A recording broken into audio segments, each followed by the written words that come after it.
on est tous ensemble, on est une équipe, voilà, motivée pour rassembler les Français, pour pouvoir réconcilier la France et de créer un chemin d'espoir. On a envie de donner envie aux Français de cette gauche, la gauche de gouvernement, la gauche qui aime les gens, la gauche qui veut certainement rassembler et vraiment pas stigmatiser, la gauche qui est fière de ses valeurs de laïcité, qui n'accepte pas le repli communautaire, la gauche qui aime l'entreprise, la gauche qui sait concilier social et écologie. Voilà, aujourd'hui, ce que nous démontrons, et c'est pour ça qu'il y a une adhésion populaire, c'est que nous sommes une équipe pour la France rassemblée, pour la France généreuse, et une équipe qui n'a pas peur de bosser, qui n'a pas peur de l'extrême droite et qui dit depuis toujours non à Emmanuel Macron et qui sait dire aussi non à Jean-Luc Mélenchon. Voilà, c'est la gauche forte qui est heureuse d'être ensemble et qui veut le bonheur des gens. Il est temps pour vous que cette gauche-là, que vous appelez la gauche de gouvernement, s'émancipe d'LFI et de Jean-Luc Mélenchon?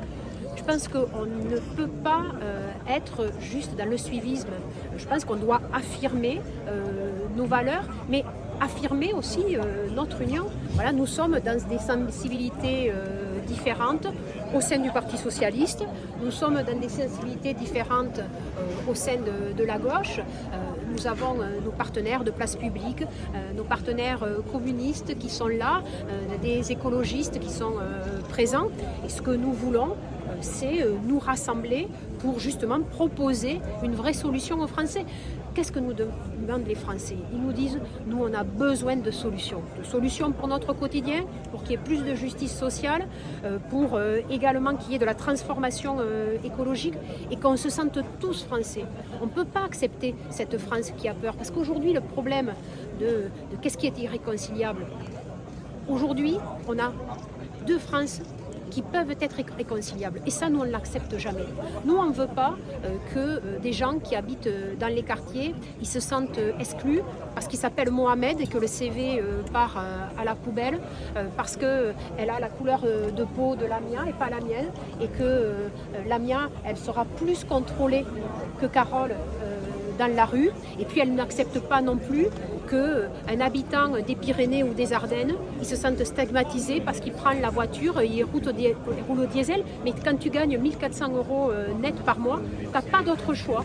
Et donc c'est ce qu'on veut démontrer, ce qu'on est au boulot pour la gauche du travail, dans nos différentes sensibilités, mais unis dans cette volonté indéfectible d'élever la France, de lui permettre d'avoir un chemin d'espoir qui est généreux et fraternel. Comment vous vous structurez pour la suite? Parce qu'en fait, le gouvernement Barnier, il a une durée de vie indéterminée, donc ça peut prendre pas beaucoup de temps pour faire tomber ce gouvernement-là. Comment vous vous préparez-vous? La stratégie que vous défendez, c'est pas la stratégie défendue par Olivier Faure. Est-ce que vous avez dans l'objectif de construire autre chose à l'écart, à l'intérieur, de prendre un congrès pour pouvoir changer la ligne, la stratégie du PS? C'est quoi la suite?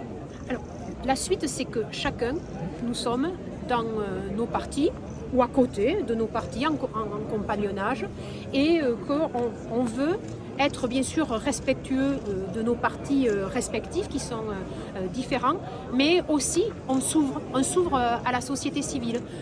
Les rencontres de la gauche, c'est bien sûr les représentants des partis politiques, mais ce sont aussi des chefs d'entreprise, ce sont aussi des intellectuels, ce sont aussi des présidents d'associations. Donc c'est cela le chemin que nous ouvrons.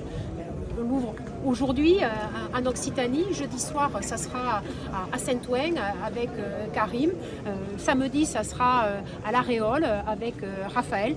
Donc c'est une gauche qui travaille et qui est consciente des enjeux. Les enjeux, nous, c'est on ne veut pas que la République tombe, on ne veut pas que l'extrême droite gagne. Et